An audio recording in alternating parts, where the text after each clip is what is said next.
Welcome to the Excel Pod. Hey everyone, and welcome to a brand new series of road trips, navigating life with Jesus. How do we as young adult Christians live a countercultural life? That's what we'll be discussing over the next few weeks on the show. In today's episode, Daniel Dalp joins me once again to talk about countering our current climate of anger and rage. It seems that every time you open social media or watch the news, there is something to be angry about. As Christians, what are we supposed to do about that? What should I do if I'm struggling in this way? We talk about this and so much more on this week's episode. I'm Tyler Wall, and you're listening to Road Trips. All right, Daniel Dalp, welcome back to the show. Hey, thanks for having me, brother. I appreciate it. Absolutely. Yeah, you were the guest on one of my favorite episodes that we've ever done on the show. And we talked a little bit about your podcast for your Sunday morning drive. And you recently released an episode called Cruciform Rebranding. And I just love the title. And it came in the wake of the great Cracker Barrel controversy that really got a lot of people outraged and upset. I didn't know people were this emotionally tied to Cracker Barrel. So I will put the link to it in the show notes. But Cruciform Rebranding, can you just talk a little bit about that episode? What went into that? You know, what were you thinking? What were you hoping to accomplish with it? What were you hoping to convey to people with that episode? Absolutely. Yeah, I mean, I think I'm right there with you. Whenever that whole news story broke or in the cycle of it breaking, I just sat back and I said, really, this is we used to call it a slow news day when stuff like that got picked up in the news cycle. And anymore, it just seems that there's this outrage over any small thing like this. So with that episode, part of the inspiration came from just seeing how many people in general, but then also how many of our brethren were just getting caught up in this storm of outrage, right? Especially when there are so many other important things going on. It seems like everything anymore is kind of viewed from this lens of controversy. Really, the push behind that episode was hoping to kind of, I guess, stem the tide or maybe open people's eyes a little bit to the idea that we don't need to give our 2 cents on everything. It seems like such a distraction from what is important. Mm-hmm. And so many people got caught up in it. And I think one of the things that really kind of caught my attention is that there was this really weird and kind of gross connection that many people were making between a company backpedaling on their branding and something of actual spiritual significance. And I think the two couldn't be further apart. And I think the fact that so many were briefly distracted from the mission, and we showed some of us our true colors behind that, right? I think it lends to supporting that instead of focusing on what Jesus told us to worry about. We're caught up in the worldly. And I guess my hope behind that and my hope and prayer is that those who listen to it might maybe reevaluate what's really important and maybe take a look at modeling ourselves after Jesus. And that's an ongoing process, right? Maybe we realize some things just aren't worth the time that they take away from our mission. Yeah.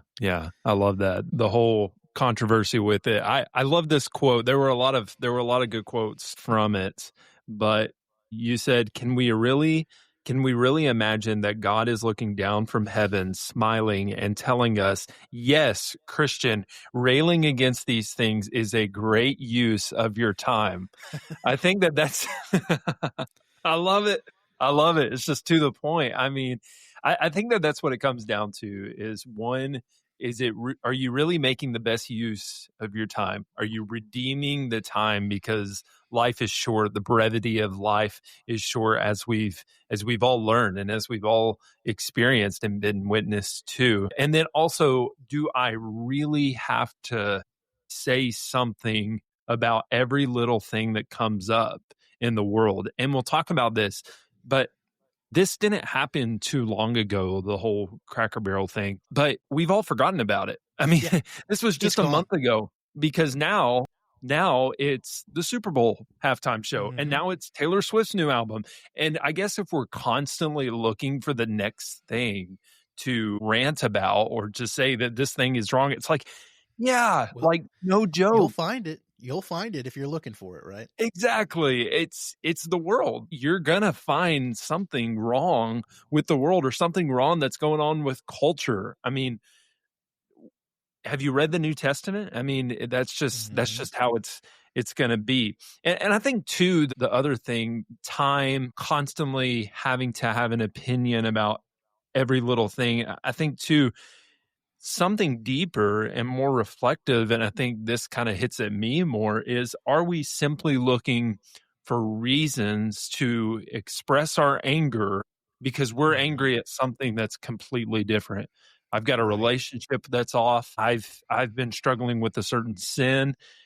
Am I just looking for reasons to go on Facebook, to go on Twitter or X just to show that I'm angry at this thing, but I'm actually angry at something that's completely Yeah. different? Is there something that's going on that's deeper within me and I'm just expressing it, I'm just taking it out on something else? Or the other aspect of that, I think, is we see everybody else caught up in it, and we've been biding our time to really snipe a point at somebody, but we don't have the courage to talk to that person face to face. So we use that wave of outrage to just blast it out there and say, "Well, I hope they see this." And I mean, come on. That's not what the New Testament teaches at all about reconciliation or handling our problems or loving one another. It's just I think it's just such a smokescreen that the enemy puts out there, and we buy into it. Yeah.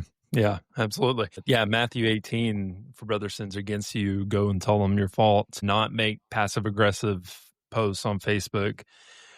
Speaking of, what would you say what would you say are some of the contributing factors to this culture of anger and rage?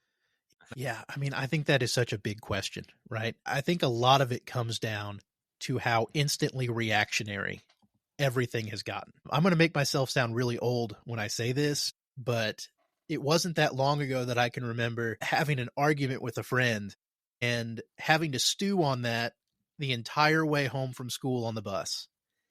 And then when I got home, I had to make the decision. Am I either going to call them on the phone and talk to them, or am I going to stew on this for the rest of the time until I get there tomorrow and talk to them face to face? I had a whole day to cool down.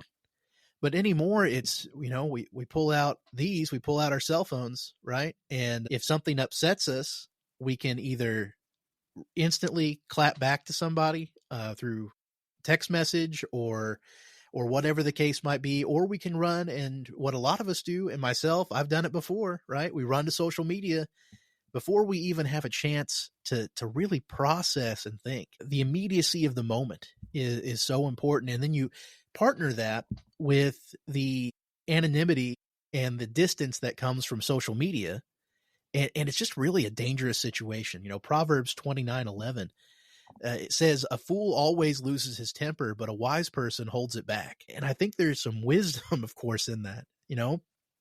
Take some time. And I also think that there are so many, and I'm going to group myself in there sometimes too, right? That we value being right or being on what we perceive to be the right side of things. We value that more than we do being godly. And uh, I think Satan loves that, right? I think he really enjoys that we get angry and we start to act before we think. One of my favorite books is The Screw Tape Letters by C.S. Lewis. And if you don't mind, I'm going to read a small section of that Yeah, go because I ahead. think it really applies. He says, "But remember, the only thing that matters is the extent to which you separate the man from the enemy, from God.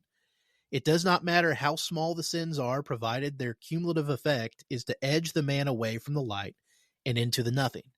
Murder is no better than cards if cards can do the trick.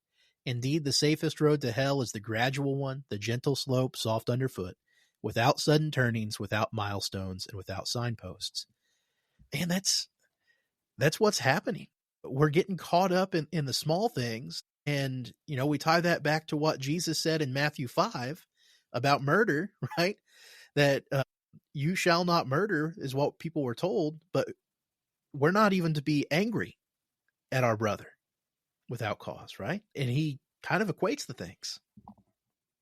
Yeah, yeah, you said a lot of good stuff, and I think that just to kind of summarize it, it's the fact that everybody has a platform for us to express this. The first thing you see when you open Facebook is what's on your mind, and I'm like, you do not want to know, like what's on Mm-mm. my however many Facebook friends do not need to know what Mm-hmm. is on my mind. And if we're so reactionary, if we're constantly reacting instead of responding, that's that's gonna make us just right in line with everyone else. Then that's gonna make us feed into and kind of work into this culture. And I said before we recorded that there's this. It's just a constant humming of anger and rage that's in Mm-hmm. our culture, and I think it's because we all have this platform for us to express it, and it's like it's so easy to just say whatever you want behind a keyboard and just go about your day like nothing's happening Yeah. or that nothing's really going on in your life. Like I'm just out shopping for clothes, and at the same time I'm having an argument with someone on Facebook about politics. And Right. it's like that's just not how conflict should be resolved. That's just not how we're intended to handle these kinds of things. And so, yeah, there's we're going to talk about social media next week, but there is some good in it. But at Sure. the same time, it has given everyone this platform to express just how angry they are and just how full of rage they actually are. Yeah. And with that, like just going back to it again, right? There's something to be said in the old saying that cooler heads prevail. You know, if we take a moment and we just kind of step back from things, it puts it in perspective. And man, that's something that we just can't lose sight of. Yeah. Yeah. So, yeah, you mentioned a proverb, and I think that the proverbs are full of great sayings when it comes to this topic. What are some other scriptures we can go to on this topic that show the dangers and or solutions to this problem that we've got? Yeah, I mean, and I whenever I was looking at this, there's just so many, right? There the Bible, especially Proverbs, is just full of warnings against the danger of anger and especially what can come out of that. Um and but one of the ones that really stuck out to me is, we just mentioned Matthew chapter 5, 21 and 22, where Jesus he's giving that Sermon on the Mount, and he's telling people, you shall not murder. Whoever commits murder shall be answerable. But I say to you that everyone who is angry with his brother shall be answerable for that. Um, I was talking to a brother last night, and we kind of circled around James chapter 1, 19 and 20. And it says, "You know this, my beloved brothers and sisters. Everyone must be quick to hear, slow to speak, and slow to anger. For a man's anger does not bring about the righteousness of God." And one of the things he said that really stuck out to me, he goes, "Daniel, this is not a proverb." Right? It's not a general truth. Because a lot of times we just focus on verse 19 and we don't ever get to the verse 20 where it talks about the anger of man not bringing about the righteousness of God. Let's connect that back to Matthew chapter 5, right? Anger and what comes out of it cannot produce righteousness. And, it links back to all of that. And James, I think, certainly understood that. It's not just a proverb. It's not just a general truth. It's not something that we can just plug in there, but we're meant to really ingest that into our lives and understand that our purpose is to bring about the righteousness of God in every aspect of our lives. Yeah, yeah. I had that exact verse written down, and that's so true. And I think so often it's the opposite. It's quick to speak, quick to become angry, and Mm-hmm. very slow to hear. And it's like the thing that your teachers or just your parents or your teachers would tell you, God gave you two ears and one mouth for a reason. Means you need Yeah. to listen twice as much as you speak. I love that. And as someone who likes to talk and talk a lot and talks for a living, that can be kind of hard. But I think when it comes to this topic and this idea of anger, it is really important to just practice the quiet, practice the listening. Because if we want to bring about the goodness and the righteousness of God, that's not going to be produced by us being angry. And you mentioned Matthew chapter 5. Jesus has that great statement about anger.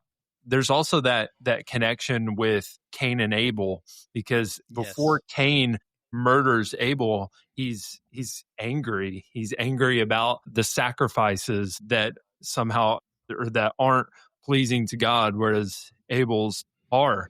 And God is like, Cain, you need to be careful. You're angry. You need to be careful. And what does that lead to? And Mm-hmm. anger is something that starts small but can end in just nothing good. James says it does not produce the righteousness of God. It can lead to Yeah. resentment and bitterness. And as we've seen in the last couple weeks, it can lead to violence. And that's the Yeah. worst kind of thing that it can lead to. But unfortunately, we've seen that. We mentioned the Proverbs 15:1. A soft answer turns away wrath, but a harsh word stirs up anger. I was thinking Yes. about that phrase, stirs up, because I just I think about our culture and our climate, and we see a lot of stirring up, and that's kind of what harsh words. That's kind of what harsh words do. They stir up. They get people fired up. Uh, but here it says a soft answer turns away wrath. And then Proverbs 14:29, whoever is slow to anger Mm-hmm. has great understanding, but he who has a hasty temper exalts folly. Yeah. So being slow to anger is connected to wisdom. It is. And we think about that, right? Especially Proverbs, where was it? Proverbs 14:29, where it talks about one who is slow to anger has great understanding, and one who's quick tempered exalts foolishness. And then that whole idea about a gentle answer turning away wrath. Think about Jesus, right? He never reacted or responded in a way that a lot of his adversaries expected him to. And we even see it right in scripture. How many times were the Pharisees or others testing him? And his response, it didn't lead in some senses to more outrage. It left them silent, didn't it? I mean, at the end of the day, we see that accumulating in his crucifixion. But in the immediate setting of it, I mean, we just need to take note of that. I, I also think Ephesians 4:26 and 27, be angry and do not sin, and do not let the sun go down on your anger, and do not give the devil an opportunity. I think this presents a really big lesson here for us that yes, it is possible to be angry, but we have the responsibility to not let that lead us to sin, which is a lot of times we use anger in and of itself as an excuse to why it causes us to sin. When at the end of the day, that's our decision, right? Someone says, well, why did you do this? Well, you made me angry, or I was angry and that's why I did something. But it's possible to be angry and not sin. And we have that responsibility as the Lord's people. Yeah, those are good points. And like you said, the Bible is just full of passages on this. I would encourage anyone, and we'll talk about this, that's struggling with this or thinking about this, to just simply go to the scriptures, because it is just so full of wisdom and understanding for us in that topic, and of course everything else too. I want to kind of switch gears a little bit and talk Sure. about engagement. How can we maybe engage in peaceful dialogue with others, whether that's in social media or, as we've talked about, preferably in person, while still maintaining that Christ likeness and identity as a Christian? Man, I love this question. There's a lot to unpack there. And I'm all for dialogue. I think broadly, that is how we must navigate through some of these differences that we might have with people, right? And we certainly can't share the message of Jesus without dialogue. But I think there are two important aspects here. And one of those is if we choose to engage with certain things at all. Because the beautiful thing about free will is that we don't have to engage, right? We don't have to engage with certain things if we know where they're going to lead us. And we partner that free will with a little bit of self awareness, and man, we've got a golden combo right there. When we look at something that we see or that we hear, and the end result is either going to be more ungodly outrage or an argument, we don't have to engage with it. Because, and I'm sure that you feel this as someone that regularly sits behind a microphone or stands in a pulpit, I have to ask myself, who am I to think that everyone needs to hear my opinion? Maybe they don't.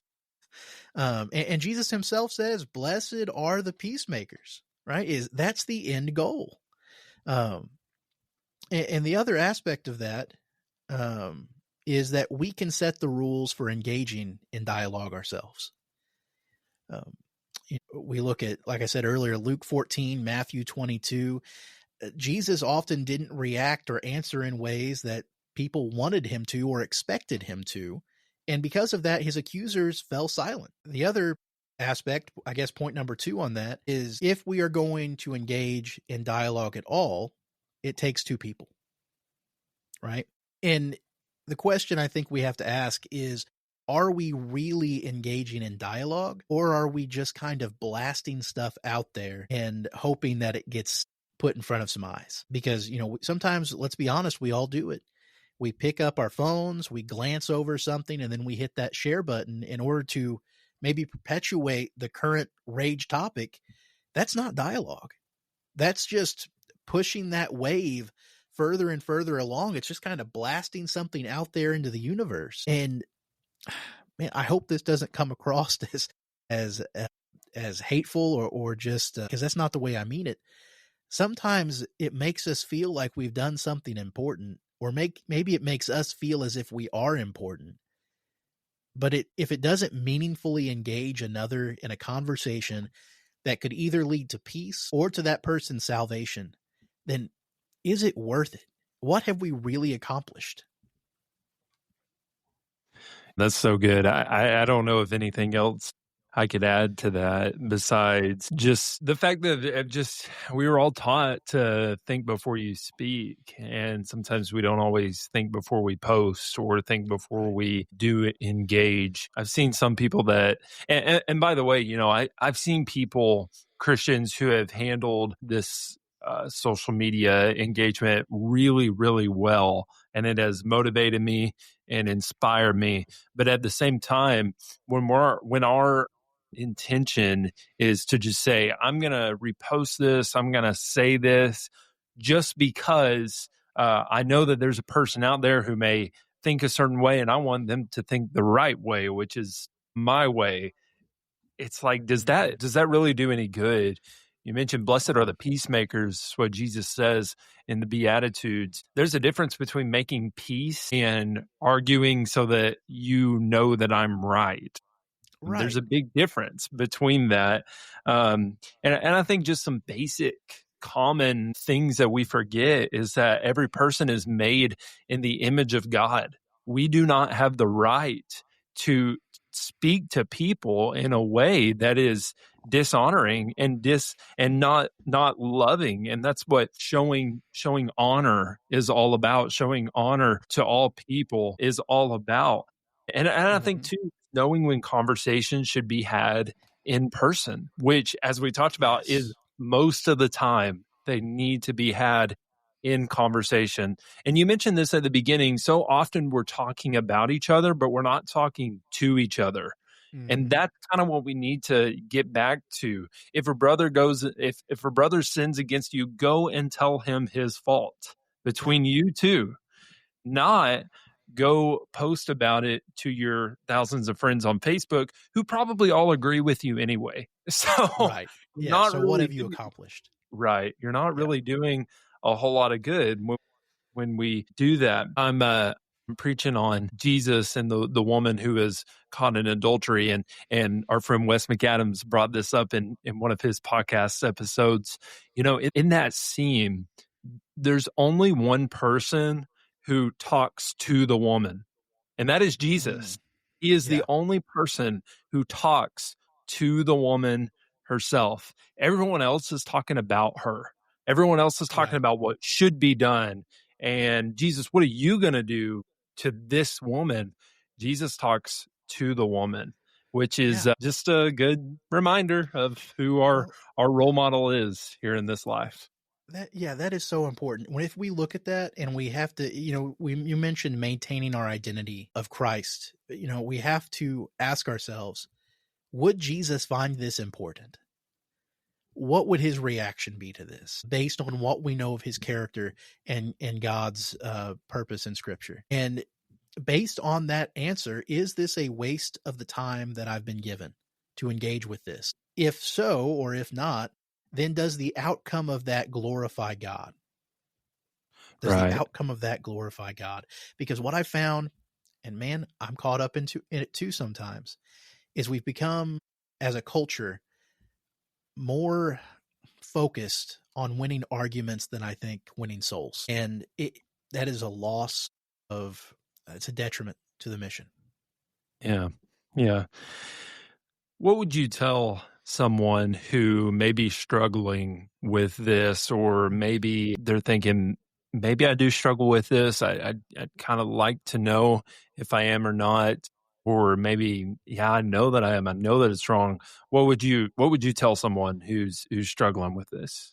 I think that it's important that they know that, hey, this is a shared experience. If someone tells you that they've never struggled with this, I'm convinced that that person isn't being completely honest. I would just say, just be cautious, and not in a fearful way, but just go about your life in a way that is questioning our motives for doing things, for the things and the ways that we choose to interact with others, glorifying God and leading people back to the cross. And yeah, this is the typical answer, but pray about it. It's an answer for a reason, right? You go to God and you say, hey, I'm struggling with this. One thing I've found to be extremely useful is find a level headed, underline that, level headed brother or sister in Christ. It's important that you seek out someone that can be a sounding board to you, someone that's going to give wise counsel. That it needs to be someone that isn't going to continue to stoke those flames. And one thing I found really useful is to make sure that that person is not just an echo chamber,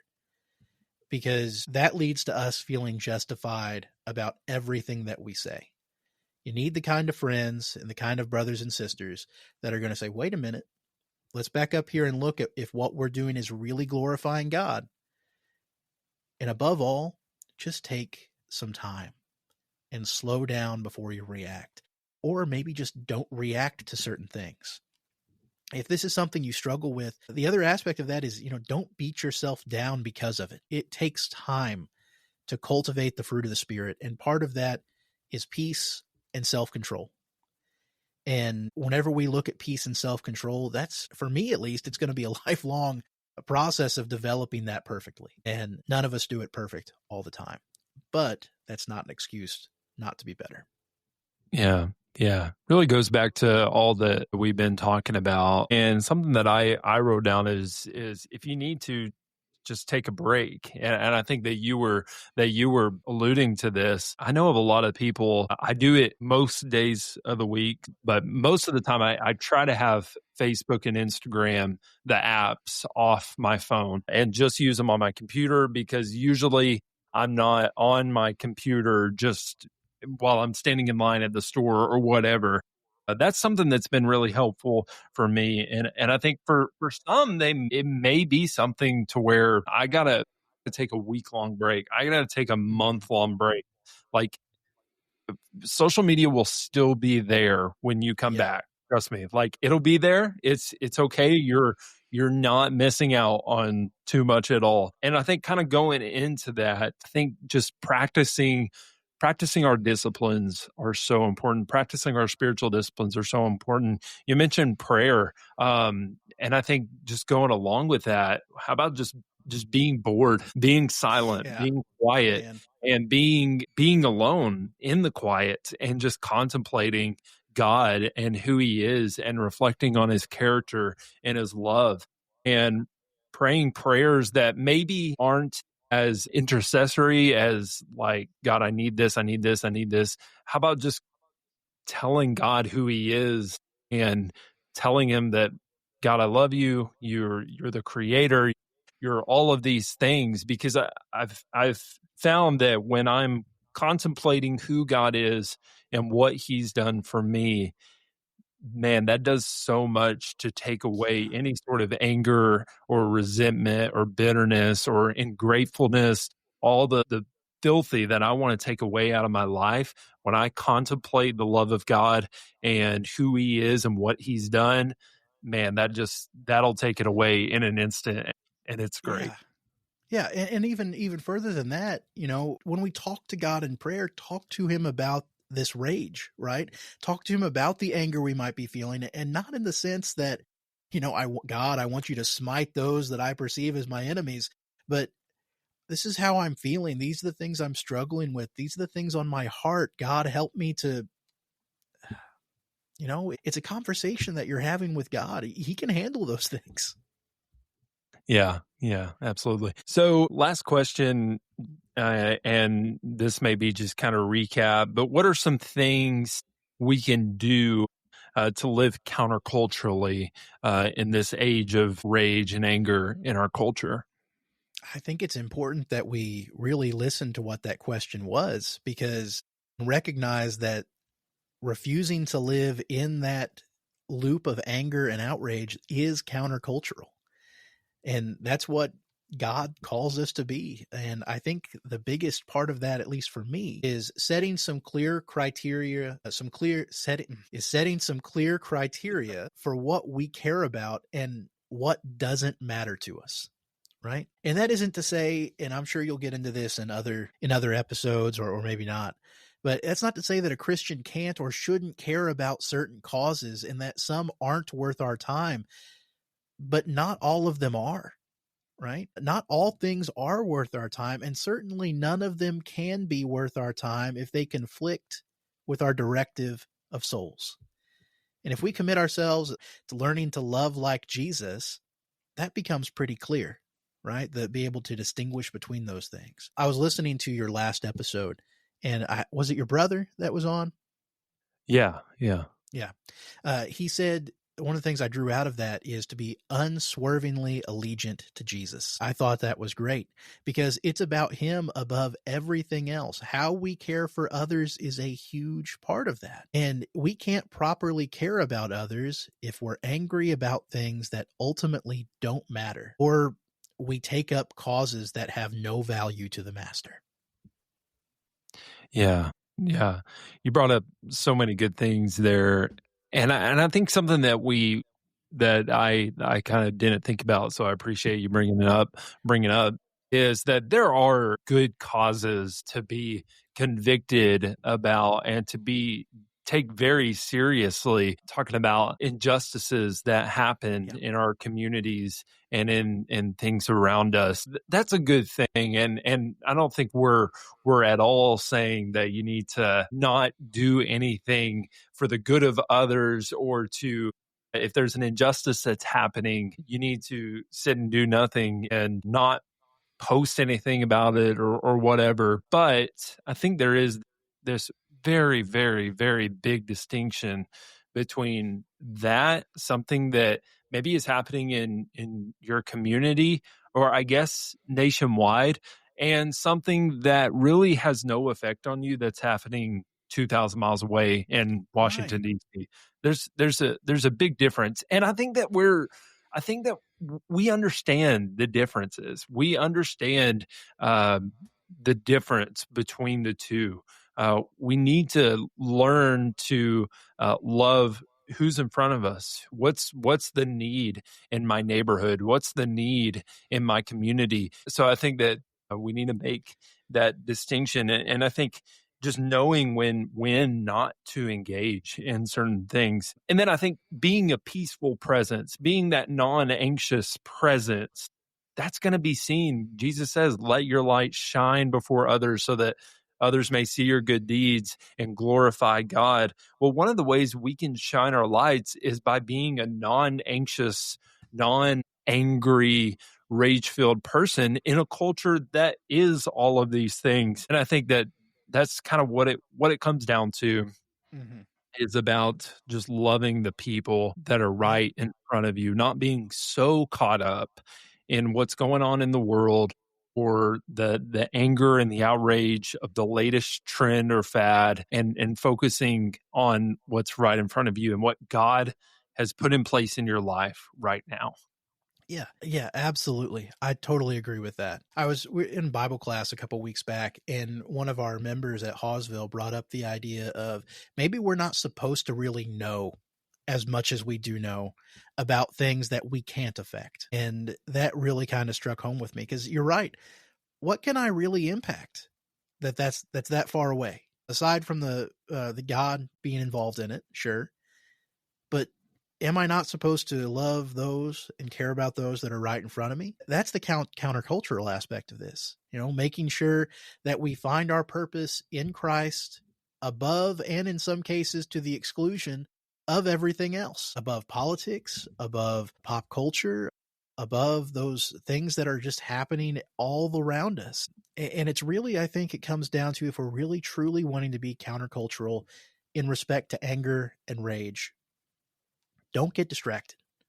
Romans 12:2 says, "Do not be conformed to this world, but be transformed by the renewing of your mind, so that you may prove what the will of God is, that which is good and acceptable and perfect."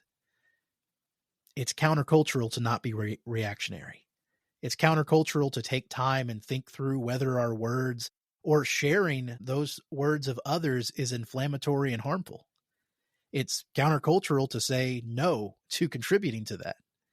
And it's countercultural to think from another person's perspective. And it's countercultural to be like Jesus. Yeah. Yeah. Well, Daniel, you said so many good things in this episode, and I just appreciate you and your ministry and your word that you do. And thank you so much for coming on the show again. Well, thank you so much for having me, man. It's just, I really enjoyed it, and I always appreciate it. Yeah, absolutely.